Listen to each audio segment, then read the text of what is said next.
हामीले त्यही रूपमा फागुन मनाउन बाँकी छौँ। त्यसैले गर्दा तपाईँ हामी सम्पूर्ण मगरहरू जसरी हाम्रो इतिहास बदलाउने काम भयो, जसरी हाम्रो इतिहास लुकाइयो, हाम्रो इतिहास लुकाउँदै गर्दाखेरि तपाईँ हामी अब सजग हुनुपर्छ। हाम्रा पुर्खाहरूले आफ्नो दिएका आहुतिलाई अब नयाँ पुस्ताले कलम चलाउने बेला आएको छ। आदरणीय जनसमुदायहरू, अब तपाईँ हाम्रा पुस्ताले कलम चलाउने बेला आएको छ। यदि राज्य सत्ता सञ्चालन गर्दै जसले सरकार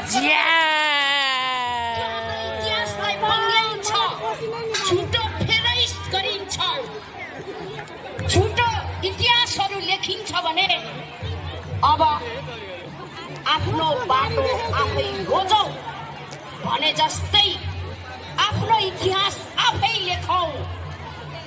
आफ्नो इतिहास सचेत नेपाली नागरिक भएर यो समुदायले हाम्रो पुर्खाले दिएको योगदानको बारेमा इतिहास लेखाउनको लागि जसरी अघि सम्मान हुनुभएको हाम्रा विद्यार्थी भाइ बहिनीहरू हुनुहुन्छ, अब कलम चलाउनुहोस् भन्न चाहन्छु।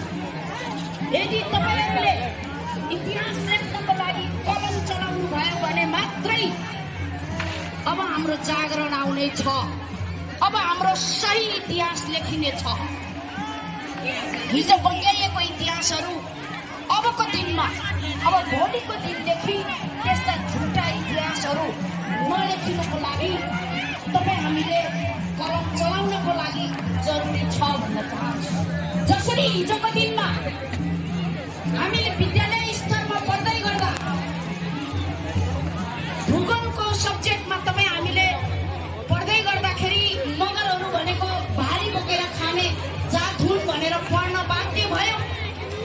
धेरै वर्ष भएको छैन, झन्डै 20-22 वर्ष मात्रै भएको होला। मगरहरू अपमान हुँदै हुँदै अब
गएकोले यस्ता कुराहरूलाई